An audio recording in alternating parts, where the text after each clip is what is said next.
Today, my wife gave birth to a baby, and it feels like my marriage might be over, too. I'm nearly certain of it, though I'll have confirmation soon.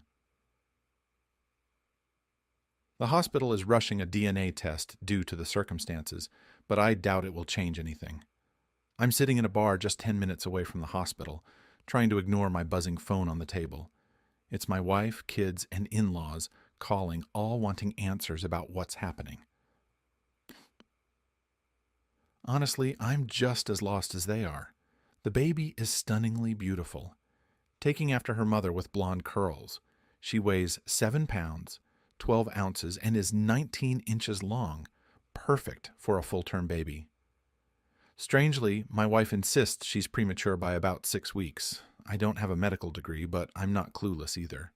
A baby born that prematurely wouldn't look so perfectly developed and healthy. My wife has blatantly deceived me, and now that I'm seeing clearly beyond love, my worst fear is confirmed.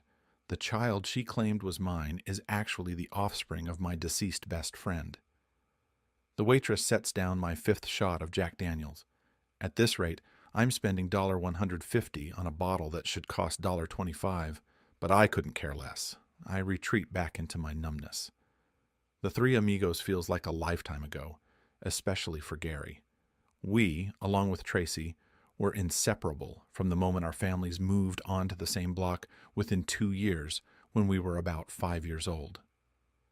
Gary's family and mine moved in the same summer, and Tracy's family joined the next spring. Gary and I were already close, but Tracy effortlessly became one of us. Back then, she was a complete tomboy, faster and stronger than us. She played every sport and game with us and the other boys in the neighborhood, holding her own and then some, while other girls were busy with dolls. Things changed somewhat as we hit our teens. Tracy, in particular, changed from a physical standpoint.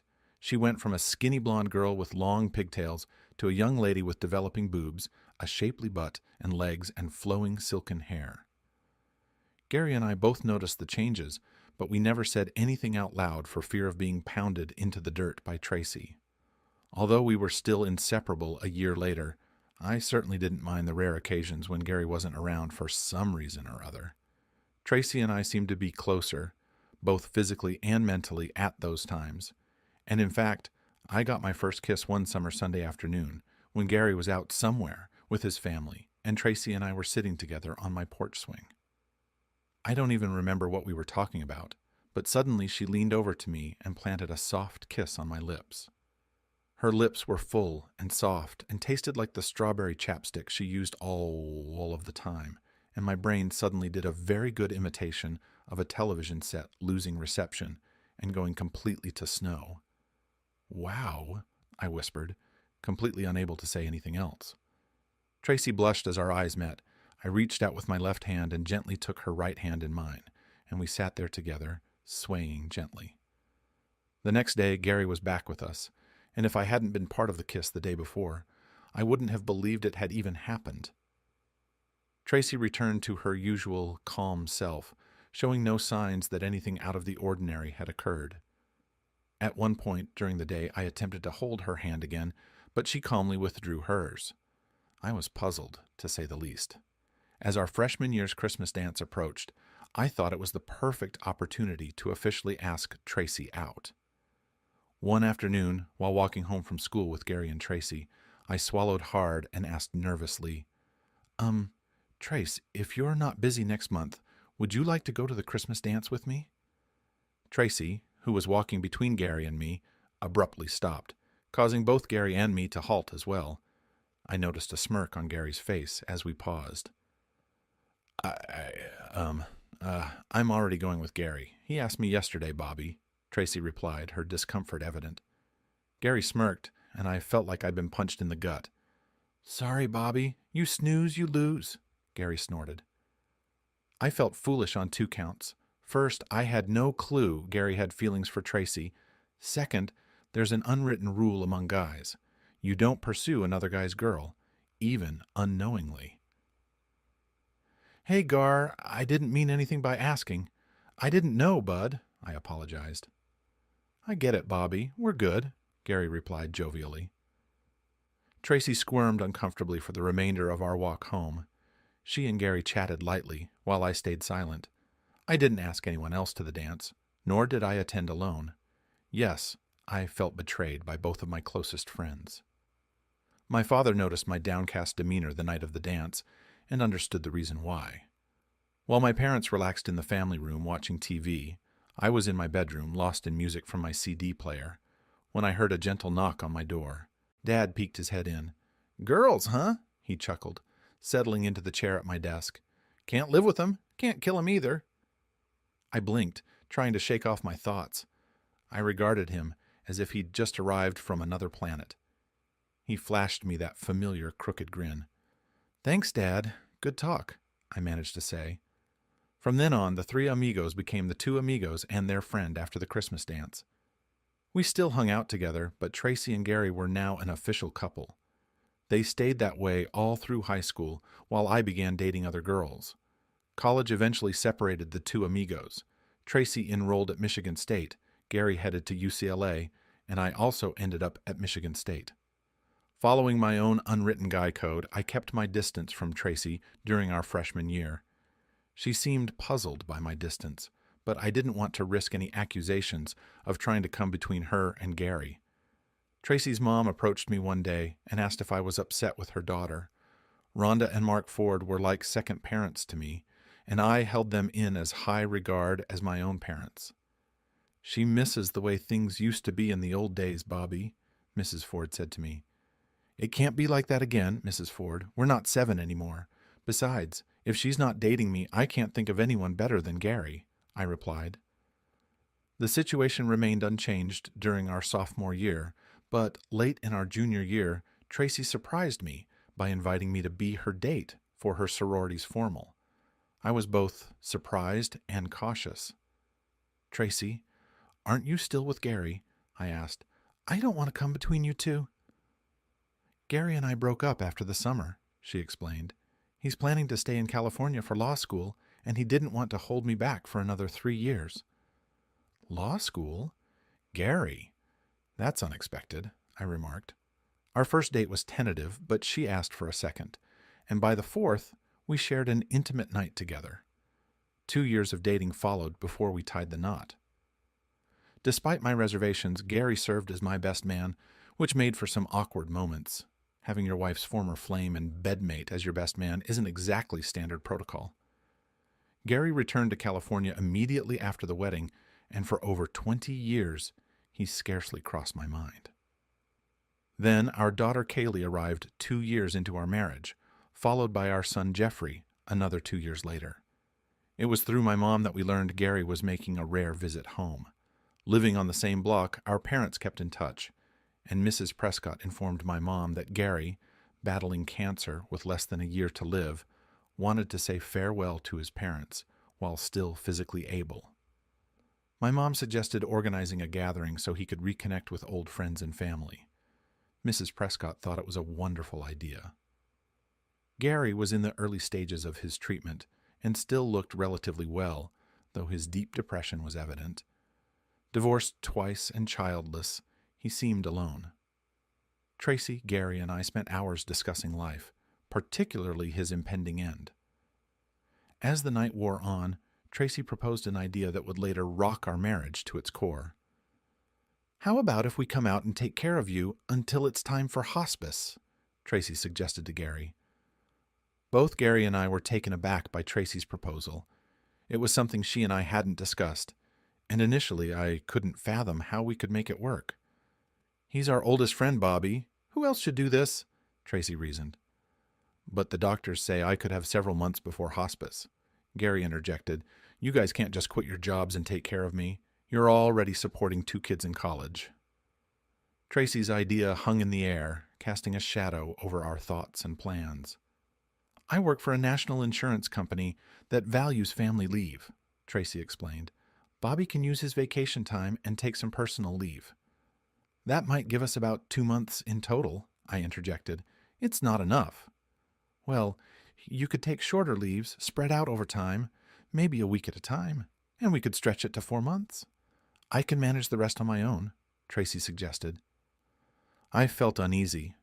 Tracy had just volunteered to spend several months away from me and our home to care for Gary, our oldest friend, right in front of him. I knew I'd look like the bad guy if I tried to back out now, but still. "Tracy, this is a major commitment," I began, but she cut me off with a stern look. "It's settled. That's what we're going to do," she declared firmly. I swallowed hard and held back my frustration. Later that night, as soon as I walked through the door, I couldn't contain myself any longer. "What the hell, Tracy? You're just going to leave me for 6 months to play nurse to an old boyfriend?" "You selfish bastard," she screamed at me. "That's what this is about. You can't get over the fact that he was with me before you." That night, I ended up sleeping in Jeffrey's old bedroom. It took us 3 days to negotiate an arrangement for helping Gary, which in marriage terms meant Tracy got her way, and we followed through exactly as she had promised Gary. Gary was grateful and humbled. He thanked Tracy and me countless times. I had to admit, after the first month, I felt somewhat ashamed of my initial resistance. By the end of that first month, between my job, managing the house, and assisting Tracy with Gary, who had both good and bad days, I was utterly exhausted. Maybe it was fatigue clouding my judgment, but by the second month, I started sensing a shift in my relationship with Tracy.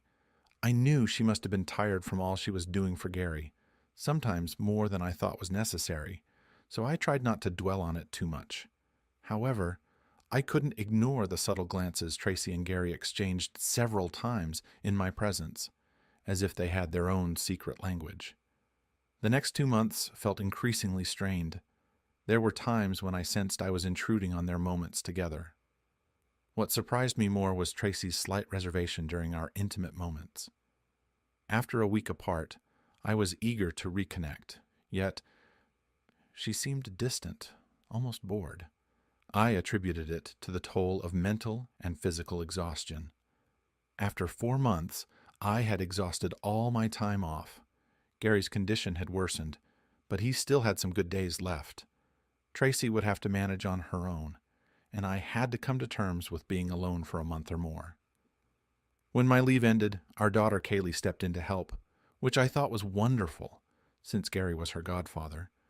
She spent 2 separate weeks assisting her mom. Gary eventually moved to hospice about a month later, and within another month, he passed away. I flew back to California for his funeral. Tracy was devastated, just like Gary's parents. Both of them expressed endless gratitude towards Tracy and me for our support. I redirected most of the appreciation to my wife. Tracy was distant with me for the first week after returning home, which I chalked up to grief.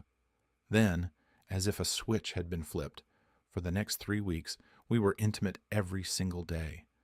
It felt like a rediscovery of youth. A month later, I received the shock of my life when Tracy emerged from the bathroom, holding a positive pregnancy test. Looking back, I should have been surprised by her lack of surprise, but I was too busy trying to process the news. Tracy and I were both 45. Our kids were 22 and 20. And wait, wasn't she on the pill?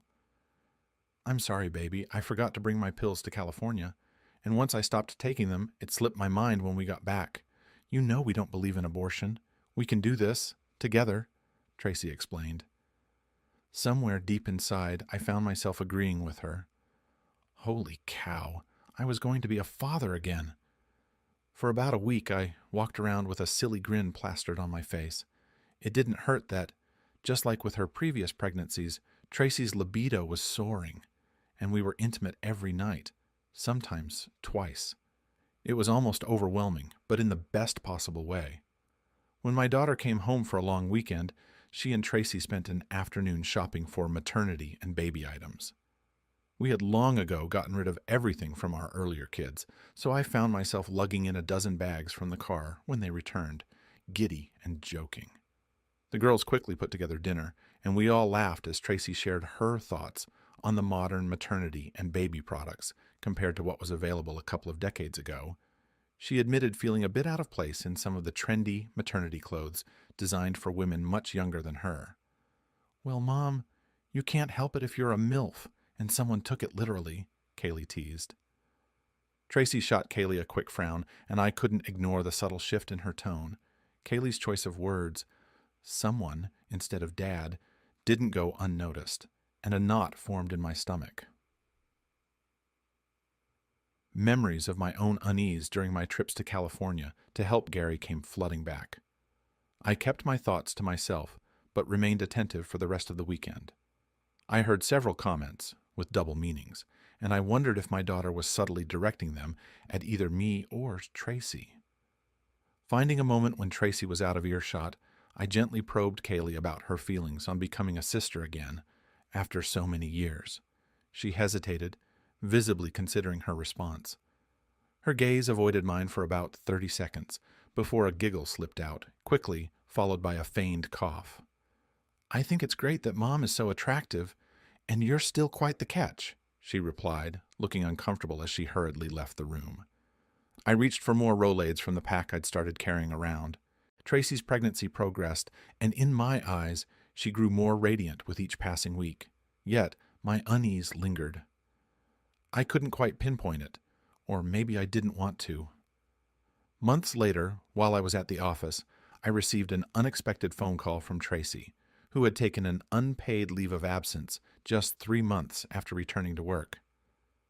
"Hey, Dad, mind giving a girl a lift to the hospital today?" she asked in a sultry tone. Confused, as far as I knew Tracy was only about 6, maybe 6.5 months along, and her voice sounded unusually seductive. I couldn't quite grasp what she was getting at. "Why the hospital, hun? Is everything okay?" I asked, my voice tinged with concern. "Well, babe, my water broke and I'm just too lazy to walk to the hospital," she purred. "Oh, shit," I blurted out, my mind racing. I grabbed my car keys, rushed into my boss's office to share the urgent news, and bolted out to my car. Although I lived 15 minutes away, that day I made the trip in just 12 minutes flat. All I could think about was how nonchalant Tracy seemed, despite being only 6, maybe 6.5 months along. Premature birth wasn't good for the baby's health, and the urgency of the situation weighed heavily on me.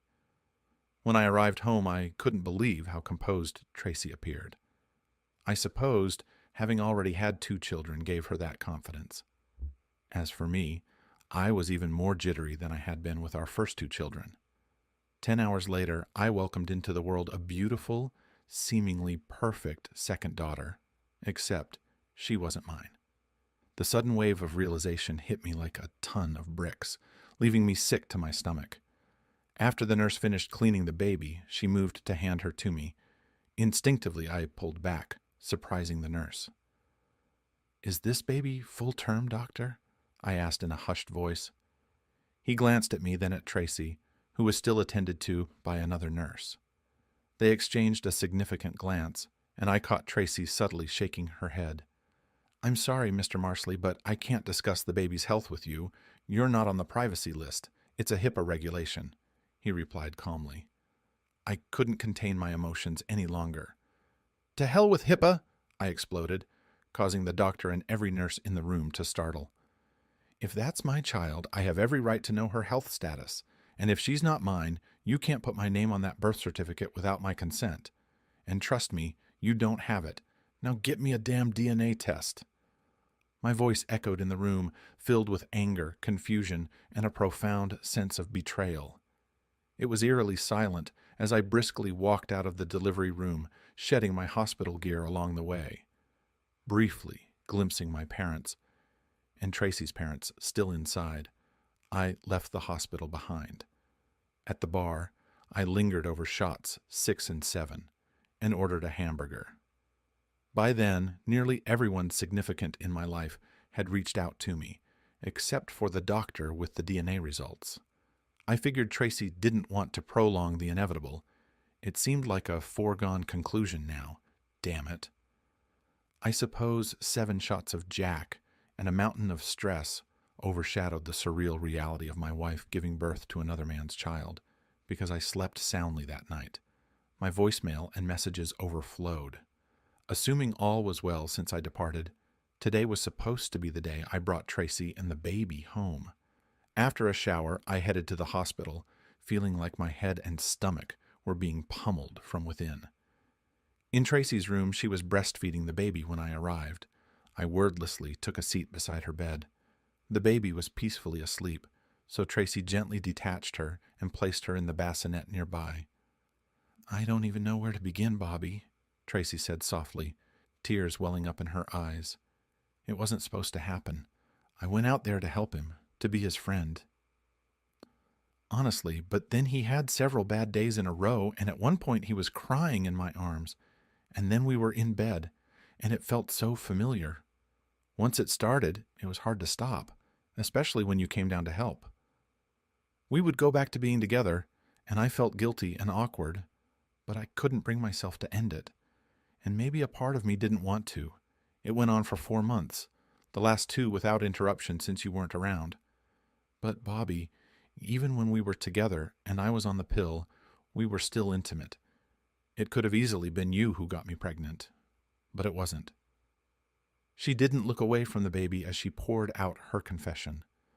I absorbed her words slowly, trying to process the betrayal until, "Wait, you were with Gary while Kaylee was here?" I asked, my mind reeling. Tracy blushed deeply, and I struggled to maintain my composure. "She knew and never told me," I exclaimed in frustration.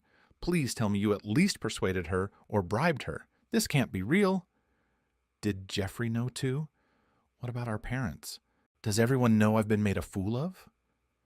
Tracy's eyes widened, tears streaming down her face. "I know my daughter, Bobby.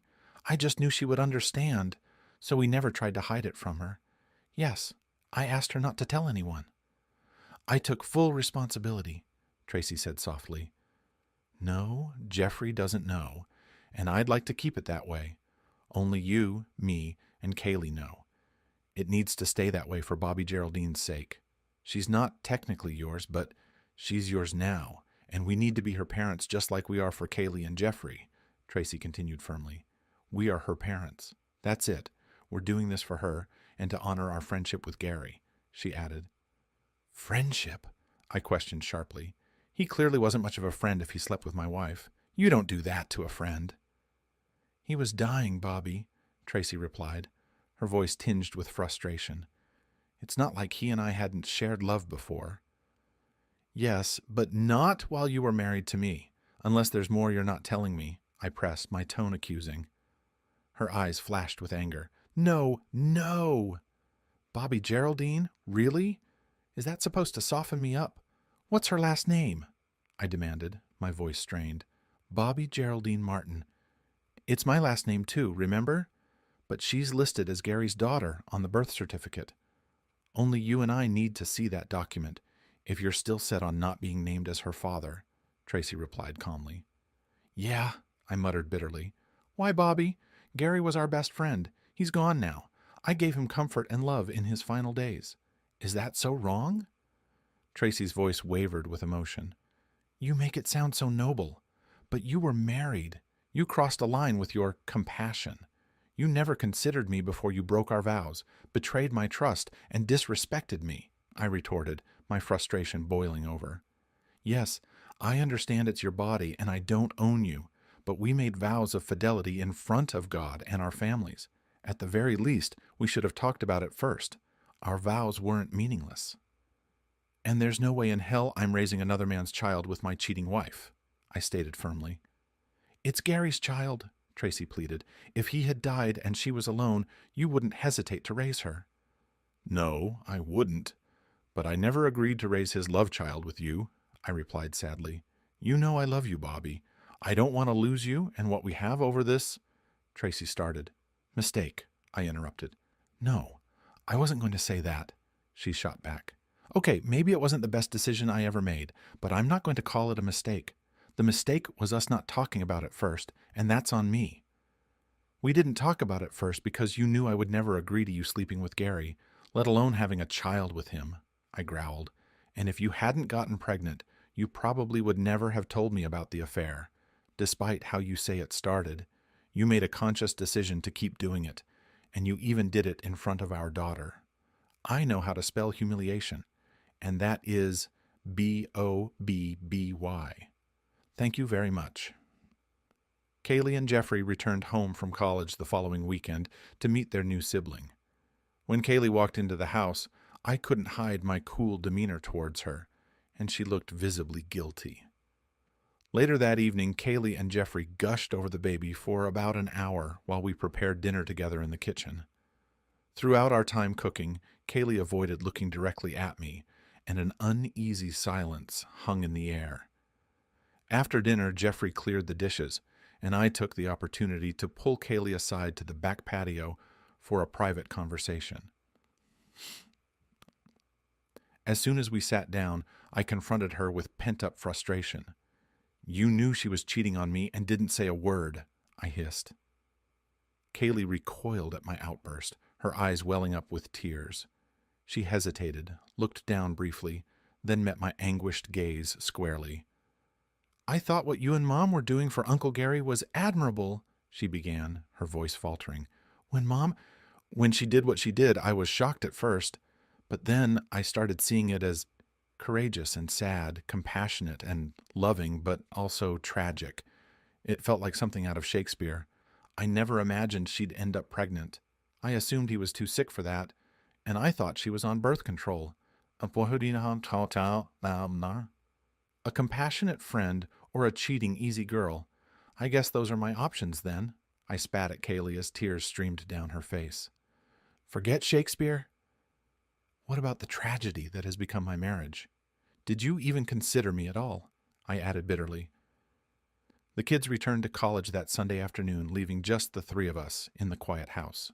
Over the next few days, Tracy repeatedly tried to involve me with the baby, even just asking me to hold her for a moment.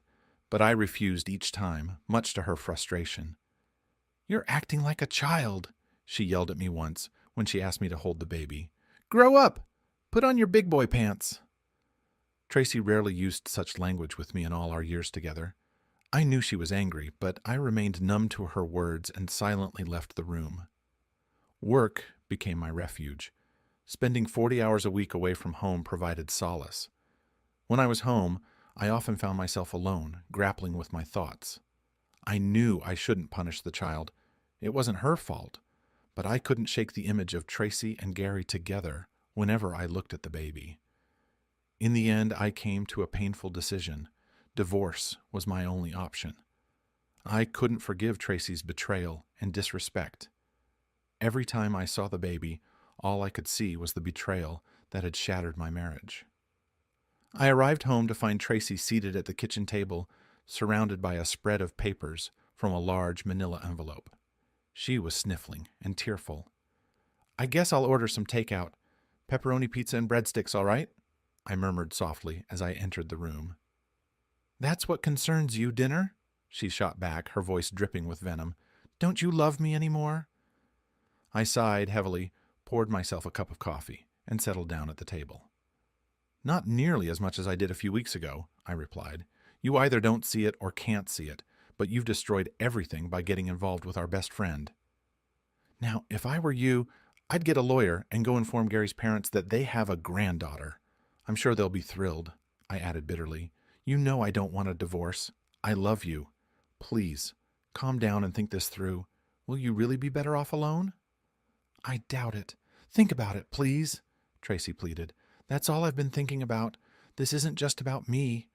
It's about you breaking our vows and tearing my heart apart," I concluded, my voice heavy with emotion.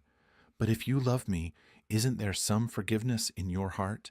We can work through this. We belong together, Bobby. Deep down, you know it," Tracy pleaded, her voice tinged with desperation. "I thought I knew that, but this isn't something that can be fixed with a simple apology. 24 years down the drain," I replied, my tone heavy with sorrow and resignation. My first call was to my son. I outlined Tracy's actions and the fact that the baby was Gary's child. He listened silently and then muttered a quiet expletive. I informed him that I had filed for divorce. "I should hope so, Dad. That's messed up. What was Mom thinking?" he exclaimed angrily. He tried to comfort me, expressing his own disappointment and anger towards his mother. I reassured him that despite what had happened between Tracy and me, she still loved him deeply. He then asked me about my plans regarding the baby. "Absolutely nothing. She's not mine to support or worry about, financially or emotionally. I know things will be okay financially," I replied firmly. "Focus on looking after your sister. Half-sister. Dad, half-sister, he corrected me. I hadn't spoken to my parents until the day after Tracy was served divorce papers. My father was furious with both of us, Tracy for her betrayal and me for allowing her to spend time alone with Gary. You knew they had a thing for each other years before. I can't believe you'd be that naive, even if you trusted her completely. Come on, boy. You know you can't trust any other man as far as you can throw them when it comes to your woman. My father admonished me, his voice tinged with disappointment. I had to admit he was right. I should have been more vigilant and prevented Tracy from being alone with Gary. That responsibility fell squarely on me. Mom took a different stance from Dad. In her view, I was wrong for leaving Tracy and not attempting to reconcile. Everyone makes mistakes, she said softly, while Dad sat scowling. Mom, a mistake would have been if she had slept with him once. Sleeping with him for 4 months was a deliberate choice, hardly a mistake. And doing it without birth control? Unthinkable, I replied firmly. Still, Bobby, you know you still love her, and she's going to need help raising the child. That's your duty, Robert. By the way, I'm still going to consider that baby my 3rd grandchild, she asserted, using my full name in a way that signaled her support for Tracy. In addition to her vocal tone, Mom's use of my formal name indicated her alignment with Tracy's side. Dad sighed, glancing at the ceiling before meeting my eyes again.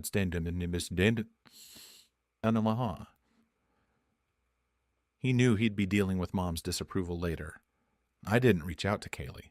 I assumed she was probably Tracy's first call after being served with divorce papers. My assumption proved correct when an irritated Kaylee called me later that day. Uncle Gary's gone, Dad. Let go of the anger. She can't undo what happened now. Move forward. You and Mom still love each other, and now there's a baby in the picture. Step up for Mom and Bobby G, she urged me firmly. Jocelyn McAdams, Ph.D., exuded professionalism and composure as I entered her office. Dressed in a gray blazer over a businesslike skirt, she greeted me with a firm handshake. Tracy was already seated to my right, facing a substantial desk. During the counseling sessions that followed, Dr. McAdams guided us through difficult conversations with precision. Tracy expressed remorse, emphasizing her love for me and her desire to rebuild trust. She acknowledged the gravity of her actions, but pleaded for a chance to make amends. I, on the other hand, remained guarded and reluctant. I spoke candidly about my deep-seated hurt and betrayal, emphasizing that the breach of trust went beyond forgiveness. Despite Dr. McAdams's attempts to mediate, my resolve to move forward with the divorce remained steadfast. Outside the sessions, Gary's parents and my in-laws continued to advocate for reconciliation, appealing to our shared history and urging me to consider the well-being of Gary's daughter. Their sentiments weighed heavily on me, but I couldn't overlook the profound betrayal that had shattered our marriage. As the counseling sessions progressed, tensions remained palpable. Dr. McAdams's composed demeanor provided a stark contrast to the emotional turmoil brewing between Tracy and me. Each session seemed to underline the irreparable damage caused by Tracy's actions. Despite the efforts of well-meaning loved ones and the guidance of a skilled therapist, the rift between us seemed insurmountable. The path forward remained uncertain, overshadowed by the painful reality of our shattered trust and broken vows. Dr. McAdams's unexpected stance left me reeling.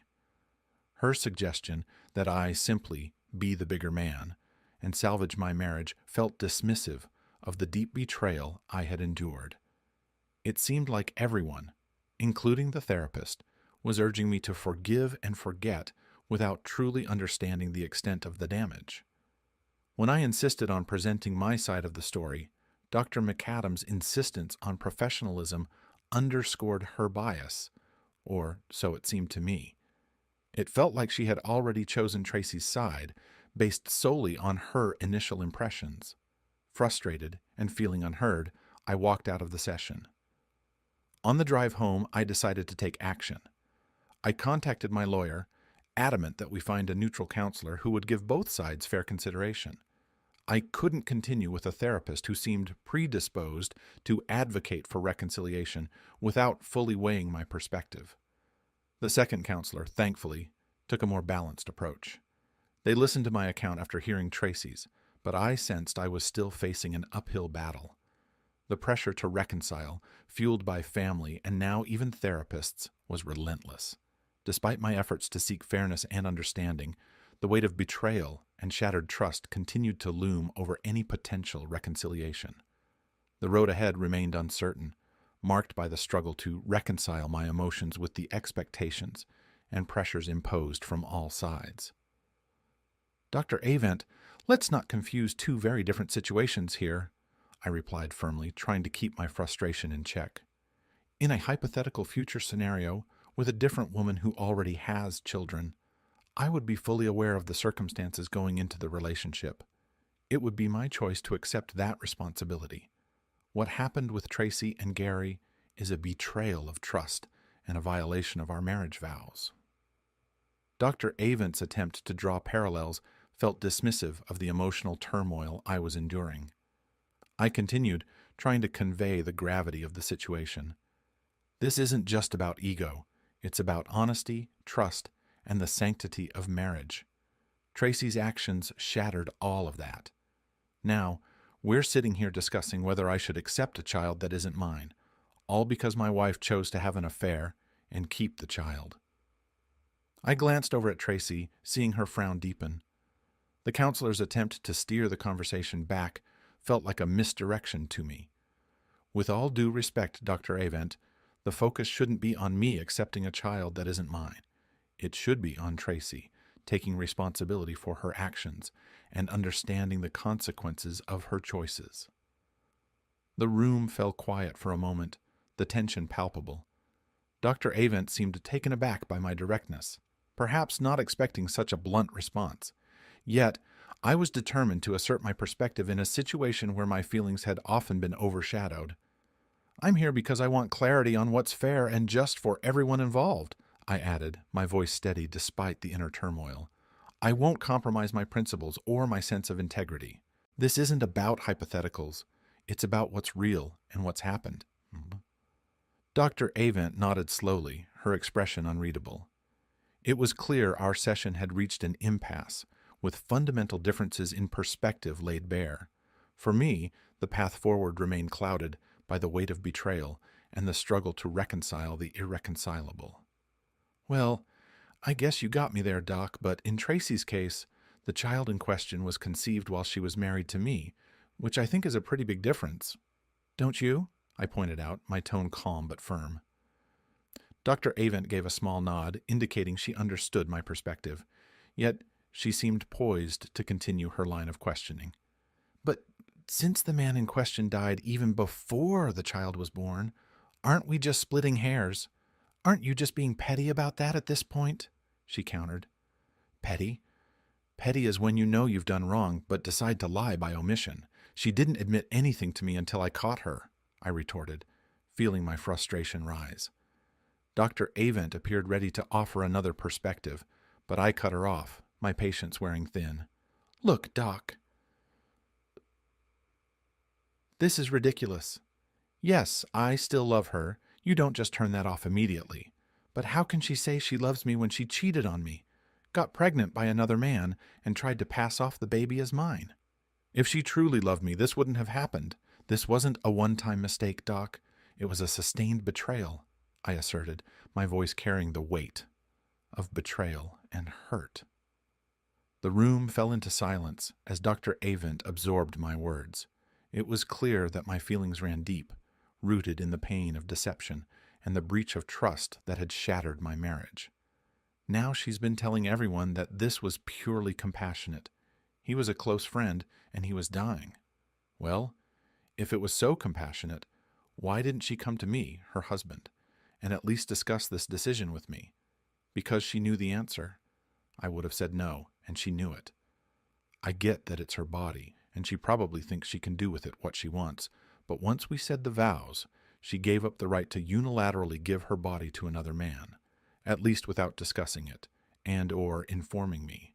Same way I should have to do if I ever want to give my body to another woman, for whatever reason. Once we made vows to each other, we were no longer operating in a vacuum. Simple as that, Doc. Dr. Avent sat there, her expression neutral yet attentive. She tapped her finger on her pad, contemplating her response for a few moments. So, is there enough love left at least for you to even try to step up and be a husband and father? You say there is still love left for your wife. The baby's biological father is dead. There is no reason to make her a victim in this, Dr. Avent said calmly, her words measured and deliberate. I sighed heavily, feeling the weight of the situation pressing down on me. The counselor's words echoed in my mind, forcing me to confront the tangled emotions and moral dilemmas that plagued my thoughts. Step up? Nice choice of words, Doc. Attack my manhood, throw in some guilt. My wife and our best friend deliberately ripped my heart out. If he were alive, I'd punch him. My love for her fades by the minute. The baby? It's unfortunate, but not my problem. Translation: there's no chance to save this marriage. During our second session with the counselor, I only said hello and goodbye. Tracy whined, wheedled, and cried. I see you won't reconsider, Mr. Martin. I'll inform the judge that we're done. Thank you, Doc. The divorce was finalized 6 months later, just in time for Christmas. Living in a no-fault divorce state meant we split everything evenly. Tracy bought my half of the house, which was fine, since she had a child to raise. Gary had left us a substantial estate, so Tracy could afford it. She also received a few years of alimony since I earned more than she did. My son was still supportive, but I knew he wanted to spend Christmas with as much family as possible, including his mother, sister, and baby half-sister. I told him I was okay with that, and we'd celebrate New Year's together. 2 days before Christmas, I stopped by my former house to drop off gifts for everyone, including my ex-wife and her baby. It wasn't much for Tracy and the child, but I didn't want to seem petty in front of my kids. When Tracy answered the door holding Bobby Geraldine, she looked surprised to see me. She eyed the 2 shopping bags of presents and hesitantly let me in. She led me to the living room, where the Christmas tree was set up and everything was decorated just as we had always done. The only difference was that I hadn't been part of the setup and decorating, as I used to be. Tracy noticed the look on my face as I took in the familiar decorations and fought back a tear. How about some eggnog, Bobby? I'll put the packages under the tree. Would you mind holding the baby for a minute? I wanted to be rude, I really did, but I just couldn't. I hesitantly held out my arms and took the baby, her baby, with Gary. I swallowed the bile rising in my throat as she went to get some eggnog. For about 30 seconds, I held the child straight out, away from my body, like she was some sort of explosive device. Then, I tucked her into my right arm football style, like I used to do with my own kids, and sat down in a chair. Tracy came back with 2 glasses of eggnog and sat down in the other chair in the room, smiling as she saw the baby tucked into my arm. That brings back a lot of memories, Bobby. You were always so good with the kids when they were little, she said softly.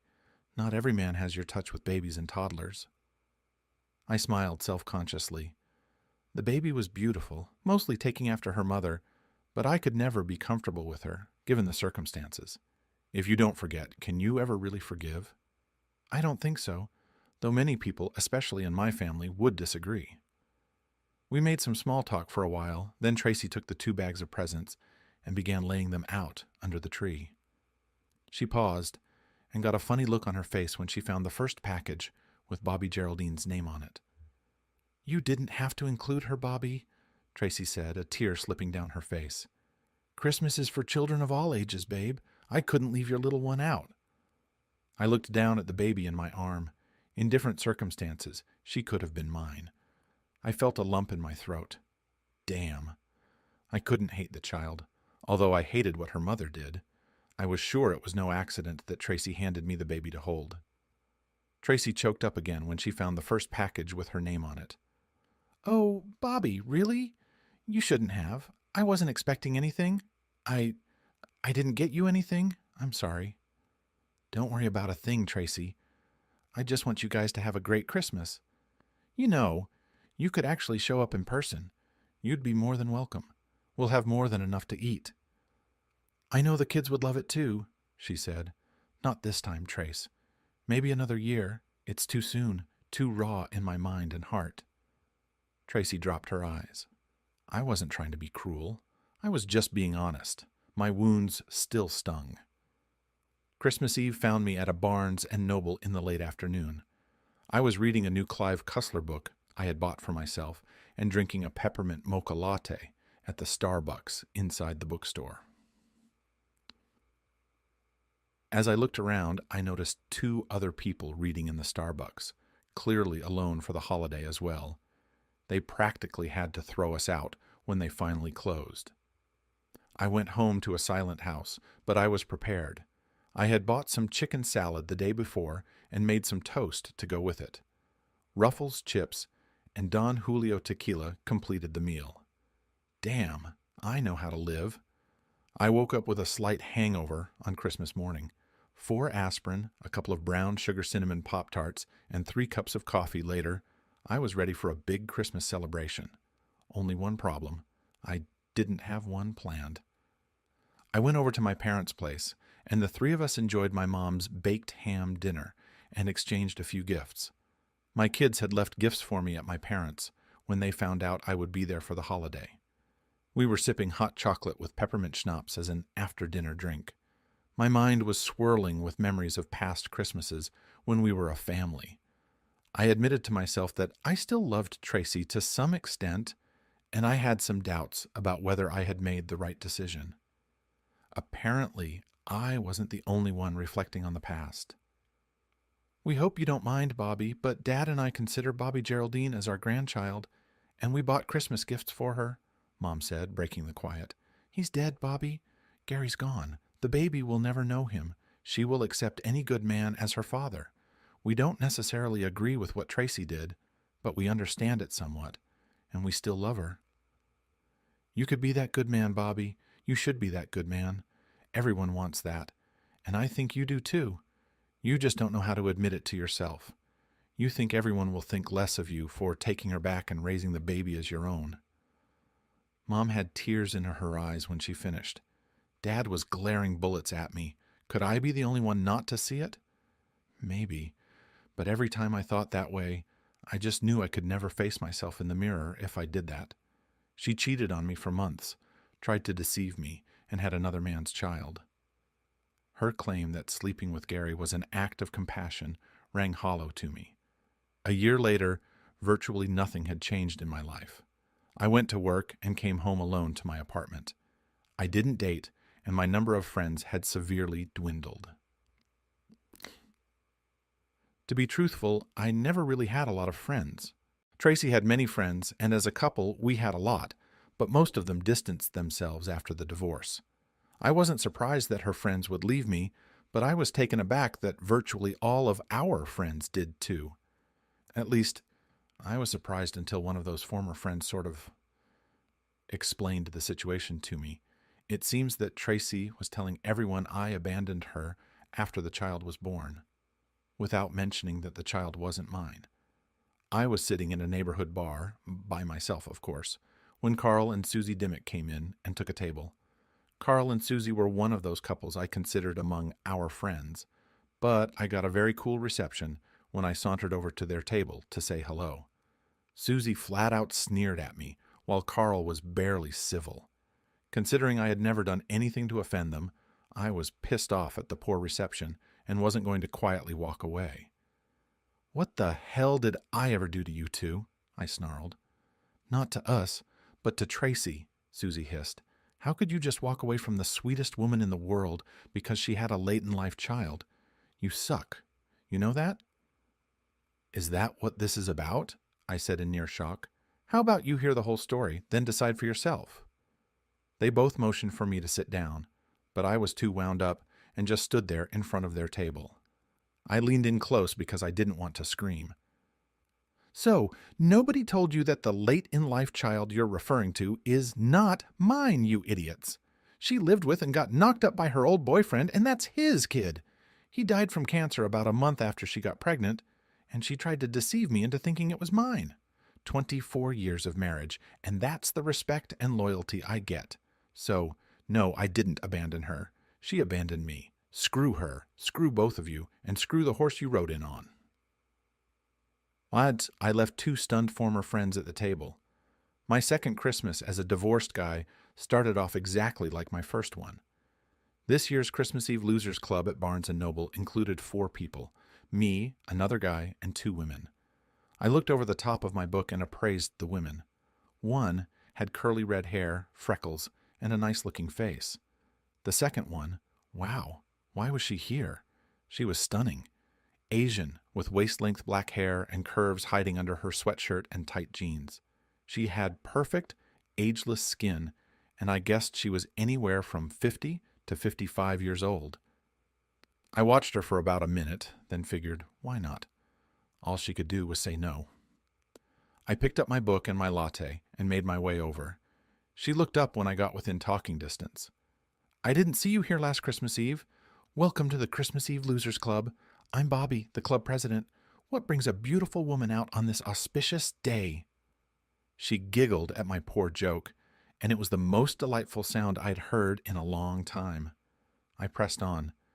I know this might sound unbelievable, but I actually have a second Hungry Man dinner in my freezer that I can heat up tonight, if you don't already have plans. I know we've just met, but... I gave her my best puppy dog look, hoping I remembered how to pull it off. Well, I don't usually do something crazy like this, but since you're the club president, and you are talking Hungry Man, yes, I accept. By the way, I'm Angel Wong. Bobby Martin, club president, at your service. I gave her my address and told her to meet me at 6. Then I headed home to put the dinners in the oven. Both dinners were warming up when she showed up exactly at 6. I had to admit to myself that perhaps both of us were a little nuts. We had our dinners at the kitchen table and shared a bottle of Burgundy. I told her how I ended up sitting at Barnes & Noble on Christmas Eve, and then she shared her story. She was 5 years older than me at 52 and had been divorced for 10 years after leaving an abusive husband. They had been married for 16 years, with the abuse starting after 10 years and escalating until he put her in the hospital with a broken jaw. Angel was a small woman, 5'1" and maybe 100 pounds. Her ex was about 5'2" and around 120 pounds. He had apparently been bullied a lot as a child, and under stress, he would become loud and verbally abusive. After 10 years of marriage, this escalated into physical abuse. When he calmed down, he would always apologize and beg for forgiveness. Like many abused women, she couldn't bring herself to leave him, believing she was the cause of his abuse. It finally took a mental health counselor to make her see that she was not at fault. When she woke up in the hospital after yet another fight, she knew she had to divorce him for her physical safety. Her husband was convicted of battery and spent 2 years in jail before disappearing from her life completely. They were divorced while he was in prison, and fortunately, they didn't have children. Angel admitted that she hadn't done much dating since her divorce and didn't have any family in this part of the country. Holding back tears, she confessed that Christmas was always the most depressing time of the year for her. I know it was crazy for me to agree to come here tonight, but I just didn't want to be alone. And how could I pass up a Hungry Man dinner? She explained. Feeling sorry for myself at Barnes & Noble, I realized I still had it better than a lot of people after talking with Angel. We sat on my couch together, drank wine, and watched several Christmas movies, starting with the Mr. Magoo version of Dickens's A Christmas Carol.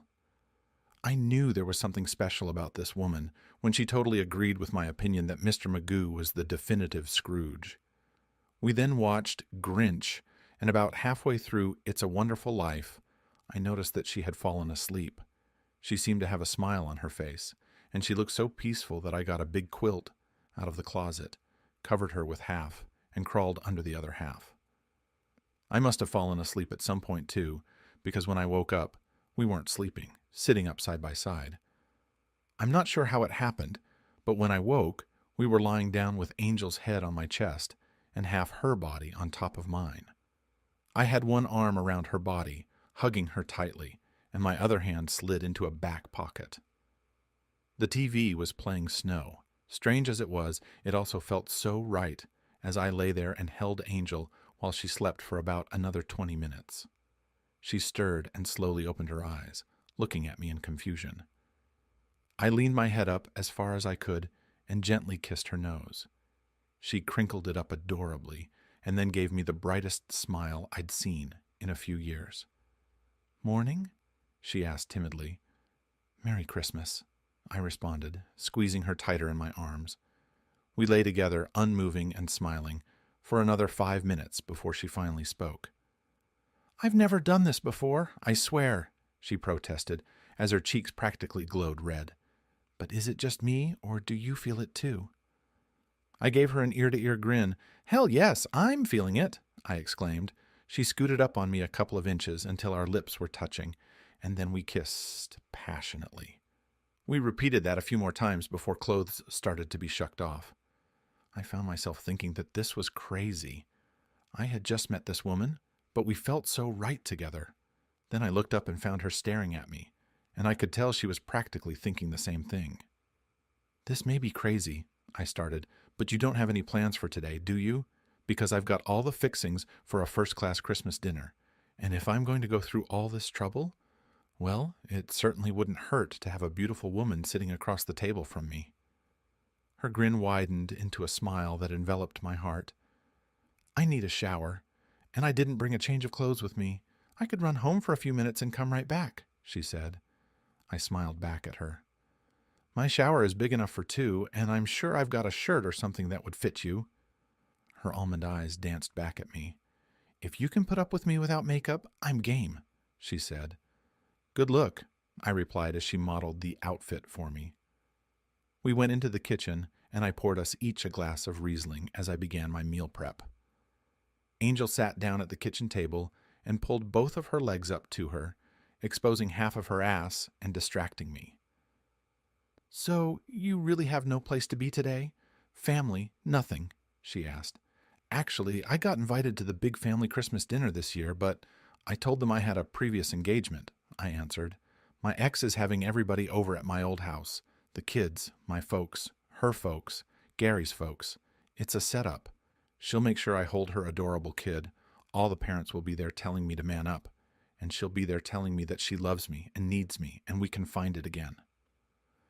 I told her I had a previous engagement, but everybody knows I'm lying. I told her I'd try to make it for a while if I could. None of them get it from my standpoint. I didn't cheat.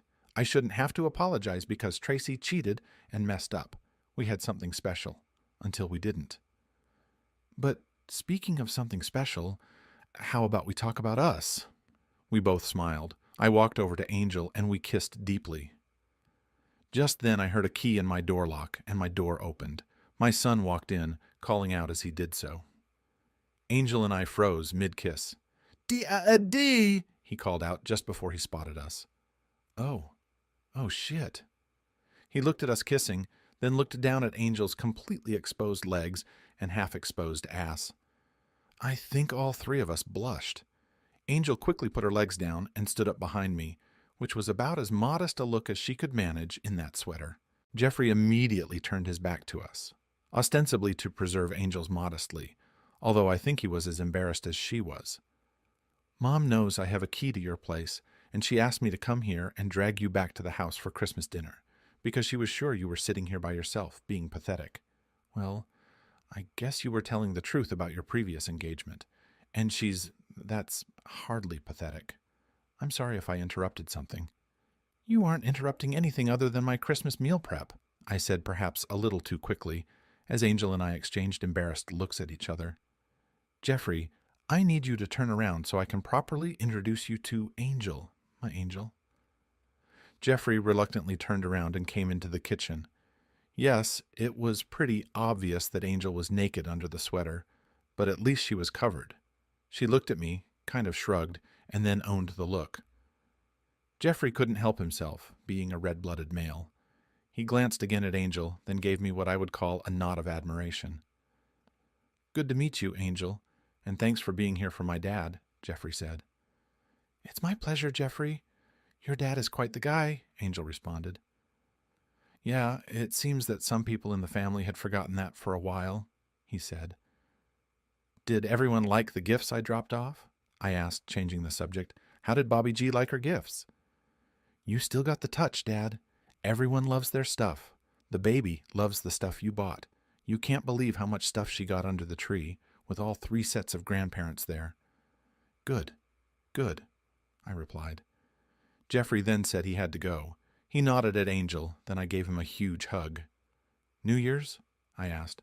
I promise Angel will have more clothes on. Oh, yeah, he answered, blushing deeply. After Jeffrey left, Angel gave me a hard look. That wasn't too awkward, was it? She asked. And what's this about New Year's? I don't get asked first? Nope, not this time, I said. But where else would my fiancé be on New Year's? Pretty sure of yourself, aren't you? She asked. Be even more sure when you pick out your ring tomorrow morning at Ciaro's. Are you going to let me go home first so I can actually put on some clothes? If you insist, I said, trying to sound disappointed. The next morning, Angel picked out a 1-carat marquise-cut diamond engagement ring. Then we went to lunch, and I called my son and then my parents with the news that I was engaged. My son truly seemed thrilled for me. My parents not so much. I think they were still under the delusion that I would take Tracy back and raise her child as mine. This is so sudden, isn't it, dear? My mom asked. Are you sure you're not just doing this to spite Tracy? You know she still loves you, dear? Mom, I'm not trying to spite anyone, and as far as Tracy still loving me, well, her actions speak for themselves, don't they? Tracy loves Tracy, I stated firmly.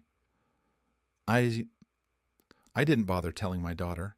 We had repaired our relationship somewhat, but she was still taking her mother's side, insisting that what Tracy had done was heroic and about love.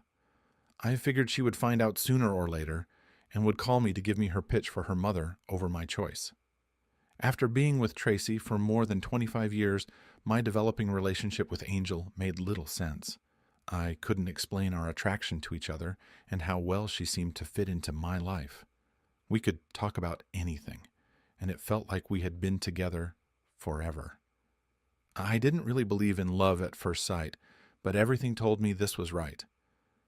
Angel wasn't a kid either, and she seemed just as puzzled by our immediate and deep attraction as I was.